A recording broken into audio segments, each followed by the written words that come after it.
Social media has become a part of our lives for many of us, but few adults today can claim to have grown up with Facebook, Twitter or Instagram. So what is it like for some of today's kids to have their lives constantly being shared on social media by their parents? We take a closer look. 1, 2, 3.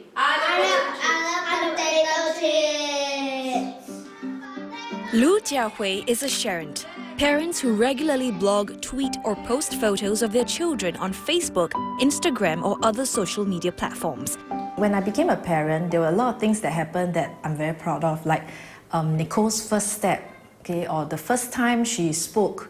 So you want to tell the grandma, the grandpa, the pawpaw, the gong gong, and then you want to tell the ee and everybody. So the easiest way is to really blog about it, make it public. I think blogging is a very great way to keep in touch with family and friends.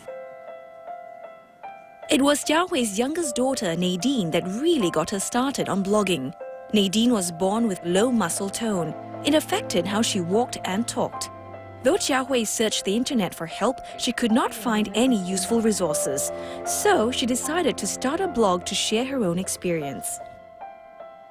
We didn't know who to turn to because the people we spoke to, very few of them admitted that there was something wrong with their child. So I decided to blog about it because when I talk about it, I can express myself, I can share the things that I went through. Feedback and questions from readers soon started pouring in. Many shared Jiahui's plight. That brings a lot of satisfaction because I know I'm helping others out there. Pros of Sharenting, of course, is that we are all sharing our experiences.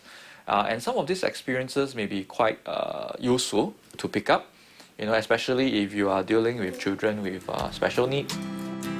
For 41-year-old Adeline, she likes to blog about matters close to her heart, such as her ties with her 2 children. But like other kids, they have minds of their own. If I take a photo of them and they would assume that it will be up on the blog, they will protest and they will say things like, "Mommy, don't put this up on the blog, huh?" Increasingly, our children, the next generation, they'll be growing up in times where there's less and less privacy. With the lack of privacy, it's really difficult to predict now how they will grow up to that. But sometimes, really, if too much information is shared, the children may really feel quite unsafe. Experts say it's best to ask for the child's permission before sharing their photos or details online. Dr. Lim says children can start thinking for themselves by the age of 5. They can feel happy or embarrassed about the information being shared online. Children do have autonomy as well, and they have a right to decide on what they would like to be shared about their own lives. It shows respect to the child. What's more, Dr. Lim points out information shared online stays online. So when it comes to children, what seems appropriate now may not be appropriate in 10 years' time. You blog when you feel there's a lot of joy in sharing, or when you blog when you're really angry, or when you're really upset. So all these extreme emotions that are being blocked is being selectively read, and sometimes it may give the child the wrong idea. Just to give an example, sometimes the parents may have seen the child wetting his pants and may have reacted very angrily and tweeted about it. But when the child grows a bit older and sees this, he may be quite hurt, even though it may have been taken out of context. For Jiahui and her family, social media has pretty much become a part of their lives, and the children seem to take it in their stride. How do you all feel when you all see your photos up there? Happy and excited. Why? Because if anybody go on the website on Mommy's blog there, then they can see our photos. Whenever we do something, they know that that photo will go up on Instagram, on Facebook, on blog. So naturally, they will post for you. So like if we're eating and I want to take a photo of their plate of spaghetti, Nicole especially, she'll immediately put it down. She will even tilt up the plate, she'll tilt her head, and she'll smile accordingly for you to grab that very good shot. Being on social media, they like to see what people comment. Like if someone says, "Oh, your girl is so cute," then they'll get very happy. Who said that? Who said that? Some parents may think that such sharing is harmless, but Dr. Lim disagrees. He says that this may influence a child's sense of identity when he or she grows up.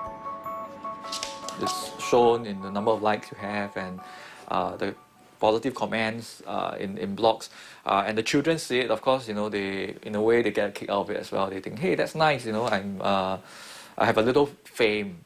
So I think, in the sense, it boosts a little bit of their confidence. But I would like to caution that as well, because as they grow up, some of our young people will be always relying on this very superficial way of communication to see if they're popular. He also cautions that leaving digital footprints behind could put children in danger. The reality is, once you put it up on the public domain, it's almost impossible to remove it. Anyone can have access to it.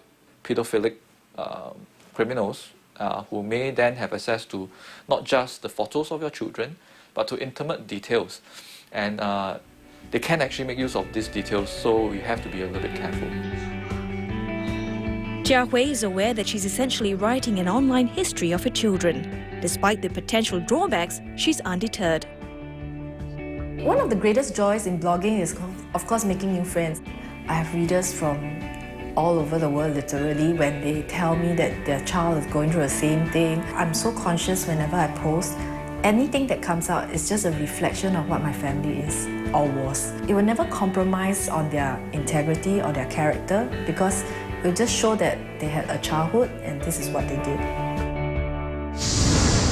And that's a wrap of this week's show. Check out our Facebook page in the coming days to find out what we'll be covering next week. Also, if you want to watch today's show again or any of our past episodes, catch them online at these websites. I'm Otelia Edwards, and I'll see you again next week.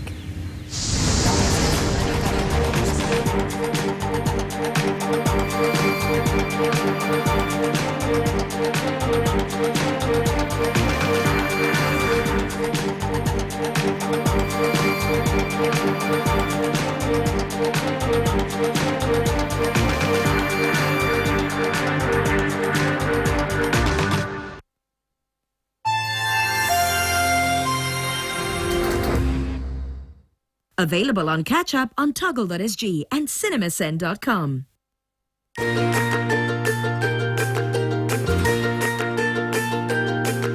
Being connected these days has never been more vital. There's plenty to do on the go, and having a tablet with you helps you do just that. This tablet uses a 10.1-inch TFT, that's thin film transistor,